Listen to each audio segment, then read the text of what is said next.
Hello, it's Nikki and welcome back. Today is New Year's Eve, the 31st of December, 2023, the last day of the year, and I want to do a two-part series today, a reflection not only of December 2023, but of the last year. And my aim is, through this storytelling, through some discoveries that I've had in my own business and life, that you may take one or all of this pick and mix and try them on for yourself and see what you gain, and let's have a conversation about it.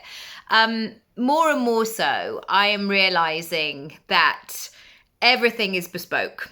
Everybody is changing and flexing and reinventing all of the time. And what has worked for me at certain points of my life no longer works. And equally, some things that I thought I had put to bed, never to be seen again, is working again. And so I'm bringing it out. I'm doing it. Just to kick off, I don't know if you've been following me along on Instagram, but if you haven't, come on over. I started running 43 days ago, and my new habit is 15 minutes every single day.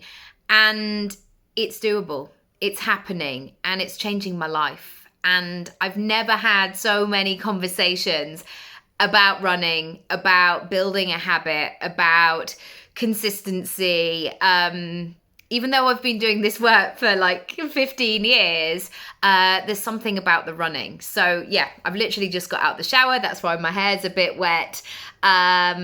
If you want to begin, if you want to join the conversation, if there's a habit that you want to take into January, that is a really great place to start. Okay, let's get into it. This is part one.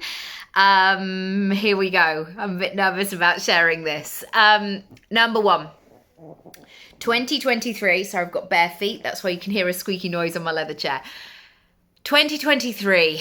That exhale is absolutely bang on. For me, it was the ultimate reset of my life.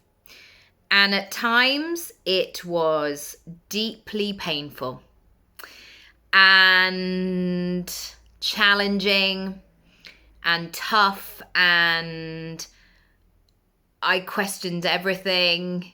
And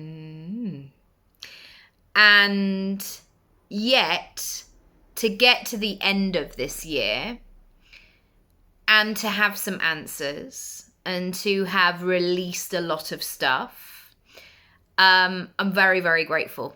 I'm very, very grateful that I have got to this point on the 31st of December in one piece, essentially, because there were certainly times throughout this year, if you get your washing machine fixed, and everything, you pull the washing machine out and you're like, what am I going to find?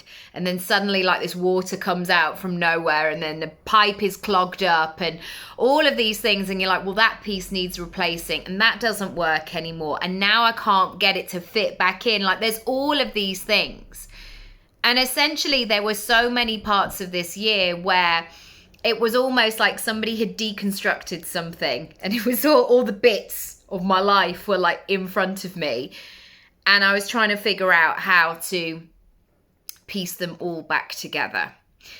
And yet, to get to the end of this year, however painful all of those processes were, I am so glad that I did it. And that for me really feels like that reset was needed.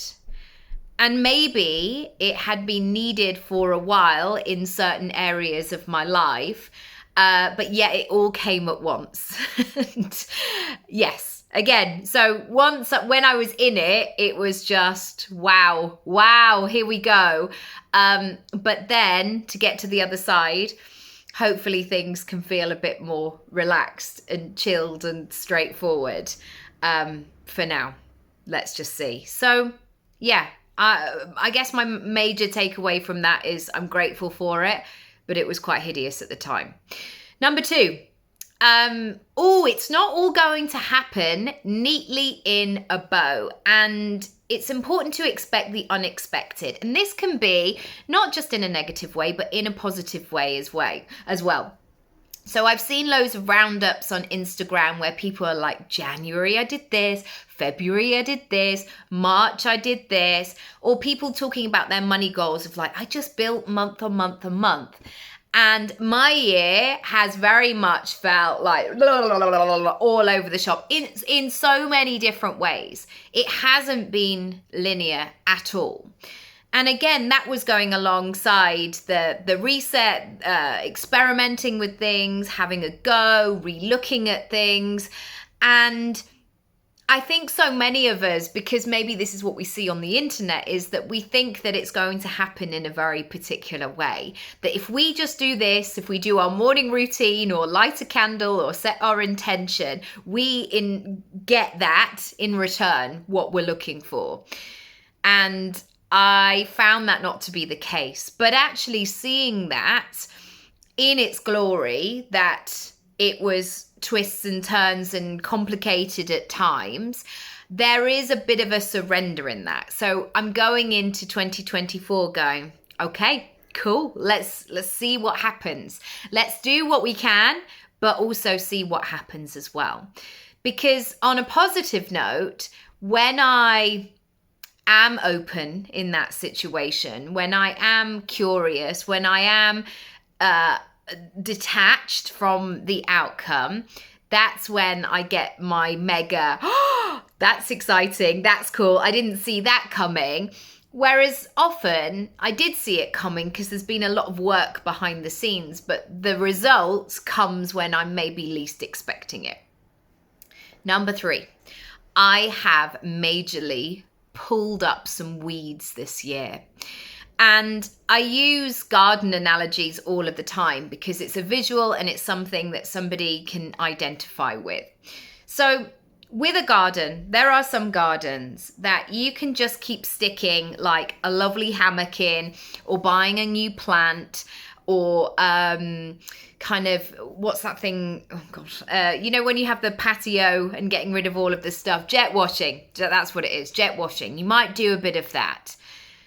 But then there are some gardens that it doesn't matter how many beautiful plants you kind of pop in on the outskirts. There are certain areas that you've got to pull up the weeds. And you've got to be willing to do that work, that heavy lifting work that maybe you don't want to do.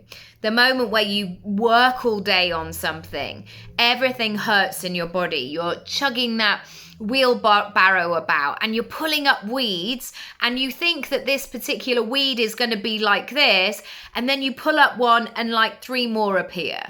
And actually it's more costly, it's more time consuming, it's more painful than you thought it was. And at those moments of 2023, when I was essentially pulling up weeds in my life and my business, the temptation could have been to go, oh, it doesn't matter. Like, I can't do this anymore. I'm just going to leave them, or I'm just going to shove something on top and pretend they're not there.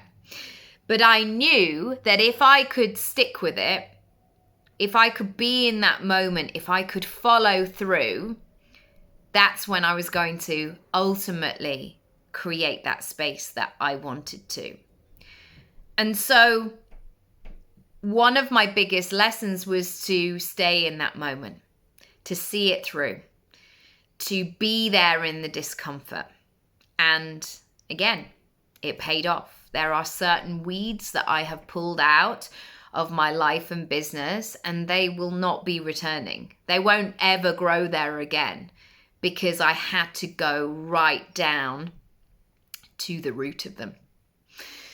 Yeah, we're going deep today, ladies and gents, going deep. Okay, another thing. Oh, I've still got my Jimmy Bottoms on, by the way. So I had to create plenty of rinse and spin cycles. What do I mean by this? So there are certain times when you need with your washing machine. I don't know why I'm using washing machines as my analogy today. Maybe because I do so much flipping washing in this house. There are certain times when the washing machine, the drum, it needs an extra spin, it needs an extra wash, and just doing the routine things without question doesn't always give you the result that you want. And I can feel that in my body when I need an extra rinse and spin, essentially. And I am very aware when I have emotion, when I have stress, when I have unresolved things, when I've got trauma like stuck in my body, it gets to a point where I need to flush it. Oh, sorry, I've got hiccups. Am I going to have hiccups all the way through? Am I? No, it's fine. I get to that point where I need to flush my body. Now, you can do this in so many ways. I haven't had a colonic or anything like that. So ways that have really worked this year, running. Running has been excellent for that daily motion, that daily rinse and spin. So brilliant. Hot yoga has worked excellently for me. Getting really hot and sweaty and feeling like you leave stuff on the mat as you depart has been so good.